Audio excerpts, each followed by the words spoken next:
အားလုံးပဲမင်္ဂလာပါကျွန်တော်ဒီနေ့မှာဒီကိုယ့်ရဲ့ page ကိုပေါ့နော် admin ပေးတာပတ်သက်ပြီးတော့ပေးတာတွင်းတာနဲ့ထောက်တာနဲ့အဲ့ဒါနဲ့ပတ်သက်ပြီးတော့ကျွန်တော်ရှင်းပြပေးမှာဖြစ်ပါတယ်เนาะအဲ့တော့ကျွန်တော်တို့က admin ကိုကျွန်တော်တို့တွင်းမယ်ဆိုရင်ခါတိုင်းလိုပဲကျွန်တော်ဒီ profile နဲ့ကိုဝင်လိုက်เนาะပြီးရင်ကျွန်တော်တို့ရဲ့ဒီ icon နဲ့ကိုဝင်လိုက်မယ်နော်ဝင်ပြီးသွားပြီဆိုလို့ရှိရင်ကျွန်တော်ဟိုတနေ့တုန်းကသွားတယ်လို့ပဲเนาะ setting နဲ့ကိုကျွန်တော်ဝင်လိုက်မယ်ပေါ့เนาะဒါကတော့မြန်နေပေါ့เนาะအဲ့တော့ကျွန်တော်ဒီမှာပြီးသွားပြီဆိုလို့ရှိရင်ကျွန်တော်တို့အမှာ page status ဆိုတာကိုကျွန်တော်နှိပ်လိုက်မယ်အဲ့ဒီမှာနှိပ်လိုက်လို့ရှိရင်ဒီမှာဒီနေရာကိုရောက်လာမယ်ပေါ့เนาะဒီမှာ manage admin ဆိုတာတွေ့လားအကောင့်လေးကိုကျွန်တော်နှိပ်ပြီးတော့ admin အထောက်အသွင်းတွေလုပ်လို့ရတယ်เนาะလက်ရှိမှာဒီကောင်ကfull control asset ပေးခြင်းခံရတဲ့ page owner လို့ပုံစံမျိုးပေါ့เนาะ page owner တော့မဟုတ်ဘူးပေါ့เนาะဒါပေမဲ့full control asset ပေးထားရပေါ့เนาะသူကထည့်လို့ရတယ်ထုတ်လို့ရတယ်ပေါ့เนาะအဲ့တော့ကျွန်တော်တို့ကနောက်ထပ်တစ်ယောက်ကိုကျွန်တော်ကထပ်ထည့်မယ်เนาะကိုယ့်ရဲ့ account တော်၎င်းဒါမှမဟုတ်ကိုယ့်ရဲ့service ပေးမဲ့သူရဲ့ account တော်၎င်းပေါ့เนาะထည့်မယ်တခုရှိတာက service ပေးမဲ့သူရဲ့ account ကိုကထည့်မယ်ဆိုလို့ရှိရင် full control access ပေးပြီးတော့ထည့်ပေးရမယ့်လူရှိတယ်မထည့်ပေးရမယ့်လူရှိတယ်ပေါ့เนาะအဲ့လိုမျိုးတွေကွာတယ်เนาะအဲ့တော့ကျွန်တော်လောဆယ် add new ကိုပဲကျွန်တော်နှိပ်လိုက်မယ်အပေါ်က add new เนาะပြန်ပြမယ်မှာဆိုလို့เนาะဒီအပေါ်က add new ဆိုတာလေးကိုနှိပ်လိုက်မယ်နှိပ်ပြီးသွားပြီဆိုလို့ရှိရင်ကျွန်တော်အောက်က niche နဲ့ဆက်သွားလိုက်เนาะအဲ့ဒီနေရာဒီနေရာကိုရောက်ပြီဆိုလို့ရှိရင်ကျွန်တော်တို့ကเนาะဘယ်သူ့ကိုကပေးမှာလဲပေါ့เนาะအဲ့တော့ကိုနဲ့တခုရှိတာကိုပေးမဲ့သူတွေက friend ဖြစ်နေတယ်ဆိုလို့ရှိရင် Facebook မှာ friend ဖြစ်နေတယ်ဆိုလို့ရှိရင်ပို့ပြီးတော့ share လွယ်တယ်เนาะမဟုတ်လို့ရှိရင် share မလွယ်ဘူးเนาะအဲ့ဒါလေးလည်းရှိတယ်အဲ့တော့ကျွန်တော်ဒါကိုပေးလိုက်မယ်ဒီမှာတွေ့လားကျွန်တော်နဲ့ friend ဖြစ်နေတော့ချက်ချင်း share တာလွယ်တော့တချို့ဟာလည်းကြပါတချို့ဟာတွေကြတော့အဲ့လို share တာမလွယ်ဘူးပေါ့เนาะအဲ့လိုအပိုင်းလေးရှိတယ်အဲ့တော့ကျွန်တော်သူ့ကိုပေးမှာဒီလိုပေးတဲ့နေရာမှာဒီမှာတစ်ချက်ကြည့်ပါတေချာကြည့်ပါเนาะကိုကเนาะဒီ full control အောက်က full control access ကိုပေးလိုက်ပြီးဆိုလို့ရှိရင်ကိုယ့်ကိုလည်းထုတ်လို့ရတယ်။နောက်သူများတွေကိုလည်းထုတ်လို့ရတယ်သွင်းလို့ရတယ်ဒီ page ကြီးတစ်ခုလုံးရဲ့ access control လို့ခေါ်တဲ့ပိုင်ဆိုင်ခွင့်ကိုအကုန်လုံးကိုကပေးလိုက်တာเนาะအဲ့လိုမျိုးမပေးချင်ဘူးဆိုလို့ရှိရင်အဲ့ဒီကောင်လေးကိုမ on မဲနဲ့ပေးเนาะသူနောက်ထပ် admin တွေထည့်လို့မရတော့ဘူးเนาะတခြား access တွေမရဘူးပေါ့เนาะအဲ့အမျိုးတွေရှိတယ်เนาะအဲ့တော့ကျွန်တော်ကတော့ဒီရုံး e ဆိုတဲ့ဒီ account ကိုကိုယ့်ရဲ့နောက်တစ်ကောင်ဖြစ်တဲ့အတွက်ကြောင့်နော် full control access ပေးပြီးတော့ထည့်လိုက်မယ်နော်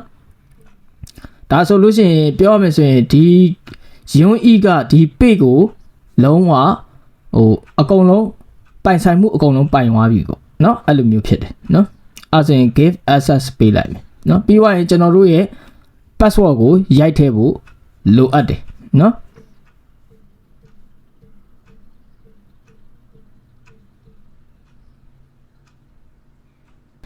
ကိုက password ကိုမှန်ကန်ကန်ရိုက်ထည့်ဖို့တော့လိုအပ်တယ်ပေါ့နော်မှန်ဘူးဆိုလို့ရှိရင်တော့ရမှာမဟုတ်ဘူးနော်ဒါဒီလိုမျိုးရသွားပြီပေါ့နော်တချို့ကြတော့လေဒီလို password ရိုက်ထည့်တဲ့အခါကြားလို့ရှိရင်ဘာဖြစ်လဲဆိုတော့ဒီ account ကိုပေါ့နော်ဒီအခုကိုဆက်ဆိုတဲ့ account ရဲ့ email ကို Facebook ဘက်ကနေပြီးတော့ကုတ်ပို့ပေးတယ်6လုံးဒါမှမဟုတ်8လုံးအစရှိသဖြင့်ပေါ့အဲ့လိုမျိုးပို့ပေးတယ်နော်အဲ့ဒီကုတ်ကိုပြန်ပြီးတော့ထည့်မှာရတယ်နော်အဲ့လိုမျိုးအခြေအနေလည်းရှိတယ်ပေါ့နော်အခုတော့ဒီမှာ UNE ကိုကျွန်တော်တို့က invite လုပ်လိုက်ပြီး page admin နေနဲ့ invite လုပ်လိုက်ပြီးနော်အဲ့တော့ UNE account နဲ့ကနေပြီးတော့ကျွန်တော်တို့ကသွားရမယ်ကျွန်တော်ဝင်ထားပြီးသားရှိတယ်နော်အဲ့တော့ကျွန်တော် UNE account နဲ့ကိုရောက်ပြီနော်ဒါကိုကခုနကတော့ကိုဆက်ကနေပြီးတော့ UNE ကိုပေးလိုက်တာနော်ပေးလိုက်တဲ့အတွက်ကြောင့်ကျွန်တော်တို့က UNE account နဲ့မှာဒီနေရာမှာပေါ်တတ်တယ် invite လုပ်လိုက်တဲ့ဟာကိုတစ်ဖက်က invite လုပ်လိုက်တဲ့ဟာကိုဒီခေါင်းလောင်းလေး notification မှာပေါ်တတ်တယ်ကြည့်လိုက်မပေါ်ဘူးเนาะမပေါ်ရင်ကျွန်တော် refresh တစ်ချက်လုပ်ကြည့်လိုက်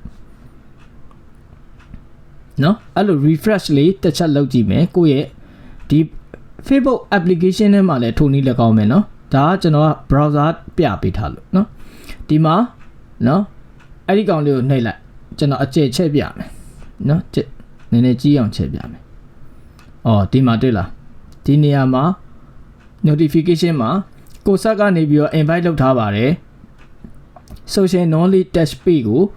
မင်းလုံမလားပေါ့နော်ဒီလိုမျိုးလေးမေးတဲ့အခါကျကျွန်တော်တို့နှိပ်လိုက်မယ်အဲ့ကောင်လေးကိုနှိပ်လိုက်တဲ့အခါကျလို့ရှိရင်ဒီမှာကျွန်တော်တို့ဖွင့်ထားတဲ့ social knowledge test ဆိုတဲ့ page တွေကိုရောက်လာမယ်ရောက်လာတဲ့အခါကျလို့ရှိရင်ကျွန်တော်တို့ကဒီမှာအောက်မှာဘယ်လိုပေးထားရလဲဆိုတဲ့ဟာကိုသူဖော်ပြထားတယ် review your invitation to have full control of this page ပေါ့နော်ဒီ page ကြီးတစ်ခုလုံးကို full control access ပေးထားတယ်ပိုင်ဆိုင်ခွင့်အကုန်ပေးထားတယ်ပေါ့နော်အဲ့လိုမျိုးအဲ့ဒီဟာကိုကျွန်တော်တို့ကဒီမှာ review invitation ဆိုတာလေးကိုကျွန်တော်တို့နှိပ်လိုက်မယ်နော်ကိုကလက်မခံခြင်းဘူးဆိုလို့ရှိရင် disclaim ကိုနှိပ်ကြမယ်လက်ခံမယ်ဆိုလို့ရှိရင်ကိုက review invitation ကိုနှိပ်ကြမယ်နော်အဲ့ဒါလေးကိုနှိပ်လိုက်ပါနှိပ်ပြီးတော့ရင်ကျွန်တော်တို့ကဖတ်မယ်နော်ဘာတွေလုပ်လို့ရမလဲ setting တွေပြင်လို့ရမယ် permission contact message နော် community activity ads တွေနော် insight တွေအကုန်ကျွန်တော်တို့ full control access ရမှာဖြစ်တယ်နော် full control access ပေးထားလို့နော်အဲ့ဒါဆိုရင်ကျွန်တော်တို့ကအောက်ကဒီ next ကလေးကိုကျွန်တော်ဆက်နှိပ်ပြီးတော့သွားမယ်ပြီးရင်အောက်ကဒီမှာကိုကလက်မခံခြင်းဘူးဆိုလို့ရှိရင်တော့ disclaim ကိုနှိပ်လိုက်ပါနော်ကိုကလက်ခံမယ်ဆိုလို့ရှိရင် accept ကိုနှိပ်ပြီးတော့လက်ခံလိုက်ရင်ဒီ page ရဲ့ admin တယောက်ဖြစ်သွားမှာပါနော်အဲ့တော့ကျွန်တော်က accept ကိုနှိပ်လိုက်မယ်နှိပ်လိုက်ပြီဆိုလို့ရှိရင်သူကဒီလိုပုံစံမျိုးလေးနဲ့ပြတယ်မင်းရဲ့ page ကိုတစ်ခါတည်းဝင်ပြီးတော့ပိုင်ဆိုင်ကွင်းဥစ္စာကိုကြည့်မလားပေါ့နော်အဲ့လိုမျိုးဆိုလို့ရှိရင်ကျွန်တော်က switch now ကိုကျွန်တော်တစ်ချက်နှိပ်လိုက်မယ်ပေါ့ဒါဆိုလို့ရှိရင်ကျွန်တော်တို့ဒီမှာနော်ဒါဒီကောင်လေးတွေကကျွန်တော်ပြောထားပြီးသားเนาะ use page ကိုပဲကျွန်တော်နှိပ်လိုက်တော့မယ်เนาะအဲ့တော့ကျွန်တော်တို့ဒီမှာ full control access ပေးပြီးတော့ကိုကဒီမှာ admin ဖြစ်သွားပြီเนาะ admin အဖြစ်ကိုရောက်ရှိသွားပြီเนาะဟိုခုနကတော့လိုပဲကျွန်တော်တို့ပြန်ဆက်ချင်တယ်ဆိုလို့ရှိရင်လည်းသွားပြီးတော့ပြန်ဆက်လို့ရတယ်เนาะအခုခဏလေးကျွန်တော်ပြန်ပြမယ်เนาะဒီမှာ manage admin ကိုကျွန်တော်ပြန်ဝင်လိုက်မယ်ဝင်လိုက်လို့ရှိရင်ဒီမှာခုနကတော့လိုအောက်မှာ31ရက်အတွင်းမှာသူလက်မခံလို့ရှိရင်ဒီအောက်စာကို cancel လုပ်မယ်ဆိုတဲ့ဟာမပေါ်တော့ဘူးသူက admin နေရာတစ်ခုဖြစ်သွားပြီနောက်ထပ်တစ်ခုကเนาะဒီနေရာမှာ unused ဖြစ်နေတယ်เนาะဒီ UI ဆိုတဲ့ account ကိုကျွန်တော်ပြမယ်เนาะကျွန်တော်ဒါတစ်ချက်ပြောင်းလိုက်မယ်เนาะ desktop မှုဆိုတော့နည်းနည်းဟိုဟာဖြစ်နေမှာဆိုလို့เนาะအဲ့ဆိုလို့ရှိရင်ကျွန်တော်ခုနဒါ UI account เนาะကျွန်တော်ပြမယ်เนาะဒါ UI account เนาะဒီဘက်က UI account เนาะဒီဘက်ကကိုဆက်အကောင့်เนาะမှားမှာဆိုလို့တေချာလေးပြပေးတာမင်းတို့ကတော့ရှေ့မှာပဲစိတ်ရှိပြီးတော့နားထောင်ဘာလို့ဆိုတော့တေချာမှားတယ်လို့တိတဲ့လူတွေကတော့ကြော်သွားเนาะအဲ့တော့ကျွန်တော်ဒီမှာခုနကတော့လို့အဆက်ကလေး30ကိုနှိပ်လိုက်မယ်နှိပ်ပြီးတော့ကျွန်တော်ခုနကတော့လို့ page status တွေကိုကျွန်တော်ဝင်လိုက်မယ်เนาะပြီးသွားရင်ကျွန်တော်တို့ခုနကတော့အတိုင်းပဲเนาะဒါကယုံကြီးအကောင့်เนาะ manage admin တွေကိုကျွန်တော်ဝင်လိုက်မယ်ကိုကဘာဖြစ်နေလဲပေါ့เนาะအဲ့ဒီမှာဆိုလို့ရှိရင်လည်းကျွန်တော်ယုံကြီးက